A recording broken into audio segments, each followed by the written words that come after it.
Hello everyone, welcome to my a day in Meghalaya সিরিজের part 1-এ। তো আমাদের ছিল রাতের ট্রেন, তাই আমরা লাগেজ প্যাক করে বাড়িকে টাটা বলে সোজা চলে যাই স্টেশনের দিকে। স্টেশনে গিয়ে ট্রেনের জন্য ওয়েট করছিলাম, তারপরে গল্প করছিলাম। এরই মাঝে ট্রেন চলে আসে। ট্রেনে উঠে আমরা সোজা বেড সেট করে ঘুমিয়ে পড়ি, যেহেতু ছিল রাতের ট্রেন তাই ঘুমোতেই হবে। তো বেশি কিছু না ভেবে আমরা ফটাফট ঘুমিয়ে পড়ি 10:30টার দিকেই। তারপর যখন ঘুম ভাঙলো তখন দেখি ট্রেন কামাখ্যা স্টেশনে এসে হাজির।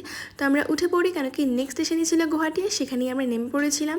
গুয়াহাটি স্টেশনে নেমে সেখান থেকে আমরা ক্যাব নিয়ে সোজা চলে যাই শিলংয়ের দিকে। আর যত মেঘালয়ের দিকে যাচ্ছিলাম তত বাইরের ভিউটা চেঞ্জ হচ্ছিল আর খুবই ভালো লাগছিল। আর সেদিন ছিল এরকম বৃষ্টি বৃষ্টি ওয়েদার, তাই আমরা ভাবছিলাম কি জানি পুরো ট্রিপে আমরা এরকম বৃষ্টি পাবো কি না। তো বৃষ্টি পেলাম কি পেলাম না সেগুলো দেখতে হলে ফলো করতে হবে নেক্সট ব্লগগুলো। তারপর আমরা পৌঁছে যাই শিলংয়ে। সেখানে গিয়ে ফার্স্টে আমরা করে নিই ব্রেকফাস্ট, তারপরে হোটেলে চেক ইন করে ফ্রেশ হয়ে রেডি হয়ে বেরিয়ে পড়ি আমাদের ফার্স্ট ডেস্টিনেশন লাইটলুমের দিকে।